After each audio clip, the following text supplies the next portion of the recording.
दोस्तों नमस्कार। No news only views पर आज हमारे साथ हैं रोहित यादव, महात्मा फाउंडेशन के सूत्रधार भी हैं और युवा गांधीवादी सोच के एक ऐसे युवा हैं जो लगातार गांधी पे से अध्ययन भी कर रहे हैं और लगातार गांधी के तमाम जो विचार हैं उन पर भी काम कर रहे हैं। आज एक मुद्दा आया, नई दुनिया अखबार में हमने एक खबर पढ़ी कि केंद्रीय पर्यटन एवं संस्कृति मंत्री गजेंद्र सिंह शेखावत ने कहा है कि अब गांधी नहीं, भारत, आधुनिक भारत के ब्रांड एम्बेसडर मोदी हैं।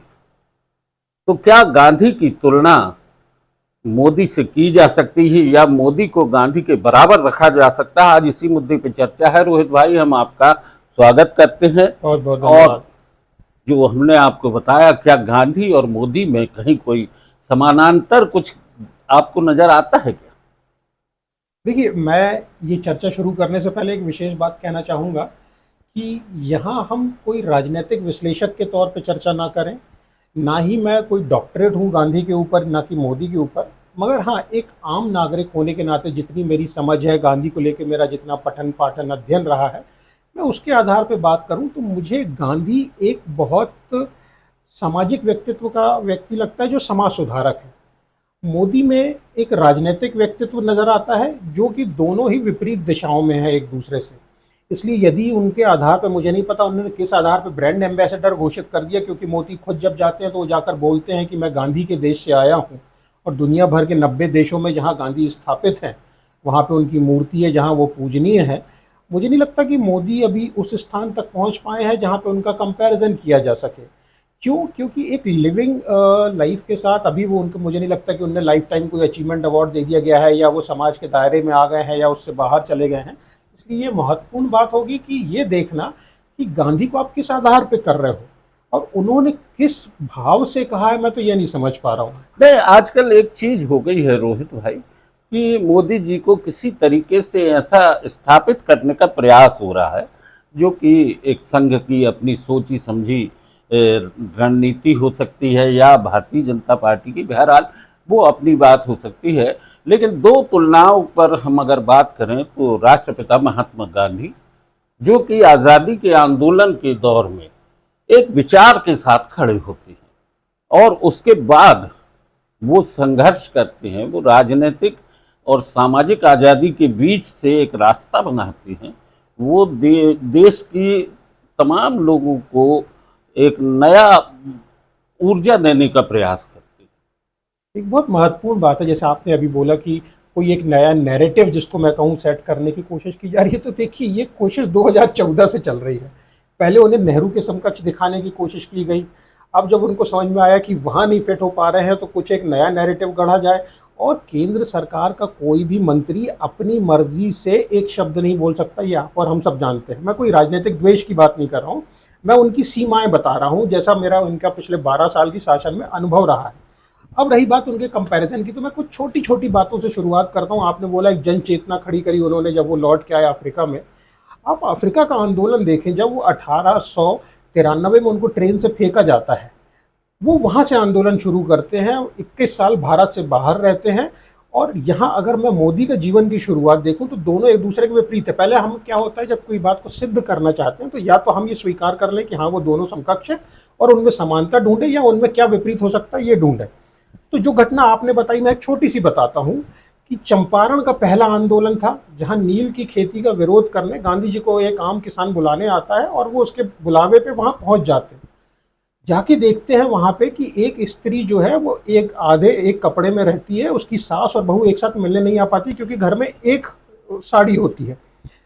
इतना मार्मिक हो जाता है उनके लिए कि वो व्यक्ति जो बैरिस्टर रहा है, 21 साल विदेश में रह के आया, बैरिस्टर के कपड़े वहाँ छोड़ आया है, यहाँ जो काठियावाड़ी कपड़े पहन के आता है वो भी उतारता है और आधी धोती में आ जाता है। जब उससे पूछा जाता है कि उसके जैसा लिविंग लेजेंड जो था वो आधे एक धोती में क्यों घूम रहा है, तो बोलता है कि मेरा भारत तो आधा भूखा और नंगा है, तो मैं कैसे पूरे कपड़े पहन लूँ। और यहाँ मोदी जी को क्या देखते हैं कि एक बहुत हम्बल बैकग्राउंड से आते हैं। माता जी को बोलते हैं कि वो बर्तन मांजती रहीं, खुद वो भिक्षा लेके, उन्होंने 35 साल 30 साल, वो कई बार बताते कभी 40 साल मैंने जीवन का समय काटा। और जब बराक ओबामा आते हैं हमारे यहाँ 2015 में, तो वो 10 लाख का सूट पहन के चले जाते हैं। दिन में 4-4 बार कपड़े बदलते हैं। तो मैं ये अंतर पे कैसे दोनों का कंपैरिजन कर लूं कि एक व्यक्ति जो इतने समृद्ध और इतना विवेकवान और इतना इंटेलिजेंट होने के बाद जो ऑक्सफोर्ड से पढ़ के आ रहा है, वो भारतीयों की तकलीफ को समझ रहा है, भारत भ्रमण के दौरान वो कपड़े तक त्याग दे रहा अच्छा, है। गांधी की तो डिग्री वगैरह भी सार्वजनिक है। देखिए, गांधी की डिग्री सिर्फ सार्वजनिक नहीं है ना, वो सर्वमान्य भी है। आप अभी भी देखेंगे तो आपको मिल जाएगी, और ऑक्सफोर्ड के उनके बैच के पढ़े हुए लोग। बाकी हमारे मोदी जी की डिग्री के लिए अभी तक कोर्ट ने परमिशन नहीं दी। देखिए, जब मामला कोर्ट में हो तो आपका हमारा उस पर चर्चा करना बनता भी नहीं है। खैर, वो एक अलग मुद्दा है। उसके बाद एक बहुत इंटरेस्टिंग और बात आती है कि देखिए, अब हम हिम्मत पे कंपेयर करें गांधी को। जॉर्ज पंचम के पास जब वो मिलने जाते बकिंगम पैलेस भरी ठंड में, तो जब उनको बुलाया जाता है अंदर, तो वो वही अपनी आधी धोती में और एक ऊपर सफेद शॉल था जिसको ओढ़ के वो लंदन की ठंड में पहुंच गए। तो चर्चिल उनसे पूछता है, और सोचिए, जिसका 2/3 धरती पे राज हो, वो जॉर्ज पंचम के सामने, उसके सामने खड़े होकर एक भूखा नंगा देश का प्रतिनिधि आधे कपड़ों में खड़ा है, जबकि उसका ड्रेस कोड होना चाहिए था टाई सूट। उससे पूछता है कि तुम ऐसे क्यों आए हो। तो आप उस आदमी की हिम्मत देखो, उसका विल पावर देखो कि वहां जॉर्ज पंचम के सामने खड़ा होकर एक दुबला पतला आदमी बोलता है कि आपने तो मेरे देश के कपड़े चुरा लिए, मैं कपड़े कहां से पहनूं। और हमारे यहाँ क्या होता है कि अभी हमको अमेरिका बताता है कि आपको क्या करना है। वो चाहे तो ट्रंप बोलता है मैं जिस दिन चाहूं उस दिन मोदी जी का कैरियर खत्म कर दूं। हमारे राम माधव जी वहां जाते हैं अमेरिका में और एक्सेप्ट करते हैं पब्लिक फोरम के बीच में कि आपने हमसे बोला कि भाई हम ईरान से तेल ना खरीदें, वो नहीं खरीद रहे हम। आपने हमसे बोला रशिया से तेल खरीदना बंद कर दो, हमने खरीदना बंद कर दिया। उसके बाद आपने हमसे हमारे ऊपर टैरिफ लगाए, 50% तक लगाए, हमने कोई ऑफ नहीं किया। अब बताइए हम क्या करें। तो यहां तक आप सोचिए कि वो गुलाम देश में होकर भी उसमें हिम्मत थी। और हमारे मोदी जी में इतनी हिम्मत नहीं है कि वो ये बोल पाए कि नहीं नहीं, तुम्हारे कहने से मेरा कैरियर नहीं चल रहा, मेरे पीछे 150 करोड़ जनता है। जब ये बोलते हैं हम विश्व की सबसे बड़ी पार्टी है, आप पूर्ण बहुमत की सरकार अपने आप को दावेदारी पेश करते हो, तो वहां अमेरिका से बैठ के वो कैसे बोल देता है कि वो आपका कैरियर खत्म कर देगा। तो कहीं ना कहीं लोकतंत्र तो खत्म हो चुका है, वैचारिक आप पूरे रूप से बिक चुके हो। आर्थिक रूप से आप इंपोर्ट बढ़ाते जा रहे हो चाइना के साथ, जिसका आप विरोध नहीं कर पाते, एक शब्द नहीं बोल पाते हो। तो आपकी स्थिति तो सांप छछूंदर की गति की हो गई है कि ना आप निगल पा रहे हो ना उगल पा रहे हो, और आप गांधी बनने की कोशिश कर रहे हो। गांधी बहुत बड़ा कद है, उसके बारे में बात भी करने के लिए मुझे लगता है शायद मेरे जैसे व्यक्ति की तो हैसियत भी रही है, मगर मैं अपनी सीमित ज्ञान शक्ति के साथ हमारे बात कर रहा हूं। गजेंद्र सिंह शेखावत, हाँ। जो कि केंद्रीय पर्यावरण पर्यटन और संस्कृति मंत्री हैं, उनको लगा होगा कि शायद ऐसा कहने से मोदी जी की गुड बुक में आ जाएंगे और हाँ। उनका वो कुछ हो जाए। बहरहाल ये इस तरह की चापलूसी चलती रहती है, लेकिन गांधी का जो कैनवास है वो इस दुनिया में इतना बड़ा है कि आज भी गांधी को लेके, चाहे आप नेल्सन मंडेला की बात करें, चाहे खुदाई खिदमतगार अपने उनकी बात करें, जो गांधी थे, क्या बोलते हैं उनका सीमांत गांधी, सीमांत गांधी की बात करें, या अभी हाल ही में बात करें, तो लगातार हम देख रहे हैं कि दुनिया आज भी गांधी के अहिंसा के और सत्य के प्रयोग पर लगातार काम कर रही है। वो सत्याग्रह से खड़े होते हैं, और जिस ईमानदारी से गांधी खड़े होते हैं, हमें नहीं लगता कि आज दुनिया का कोई और नेता उस तरह से खड़ा होता हो। रोहित भाई, एक और बात आती है आखिरी चलते चलते। बहरहाल जो बात है जिस पे कि कहा जा सकता है कि नरेंद्र मोदी लगातार जो 2014 से आज तक प्रधानमंत्री हैं, और दुनिया के तमाम देशों में उन्हें लोगों के बीच में उनका आना जाना भी रहा है। G20 भी एक उपलब्धि में गिनी जाती है उनकी, और चंद्रयान अभियान भी था, और अभी हाल ही में उन्होंने आत्मनिर्भर भारत का एक सपना भी दिखाया। हो सकता है इन सब मुद्दों को लेके ये कहा जा रहा हो कि ब्रांड एम्बेसडर उनको बनाया, माने वो गांधी के आगे निकल चुके हैं, लेकिन गांधी एक नेता नहीं था, गांधी एक समाज सुधारक भी थे, गांधी एक विचार है। और आप देखें कि विचार कभी भी खत्म नहीं होता। अब आपको मैं कुछ चीज़ें सिलसिलेवार बताता हूँ। आपने बात करी यहाँ पे कि हमारा G20 सम्मेलन हुआ या किसी वैश्विक स्तर पे जब जाते हैं मोदी जी तो वो रिप्रेजेंट कर रहे हैं। गोलमेज सम्मेलन की बात करूँ तो वहाँ गांधी ने 2 टूक कह दिया था, जबकि पटेल और नेहरू उस बात को कहने में घबरा भी रहे थे। गांधी ने 2 टूक कहा था, मैं भारत के विभाजन पे कभी बात नहीं करूँगा आपसे स्वतंत्रता की। और एक महत्वपूर्ण बात उन्होंने कही थी, जब उनसे बोला गया कि आप अपनी व्यवस्था कैसे चलाएंगे, तो बोले वो आप हम पर छोड़ दीजिए कि हमारे बाकी देश जो अपनी आंतरिक समस्याओं से जूझ रहे हैं वैसे हम भी जूझ के उभर जाएंगे, मगर हमें आपका अपर हैंड नहीं चाहिए। आज की डेट में हम हर बात पे अपर हैंड अमेरिका पे डिपेंड कर रहे हैं।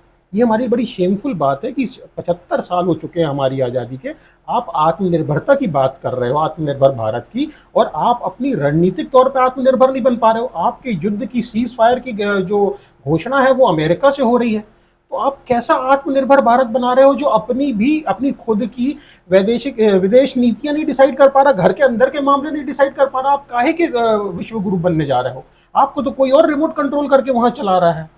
दोस्तों, ये बहुत बहस का मुद्दा है और इस पे गंभीरता से बात होना चाहिए। खासकर आने वाले जो युवा पीढ़ी है उसको समझना होगा कि गांधी और मोदी में जब तुलनात्मक अध्ययन करें तो गांधी को समझने की कोशिश जरूर होनी चाहिए।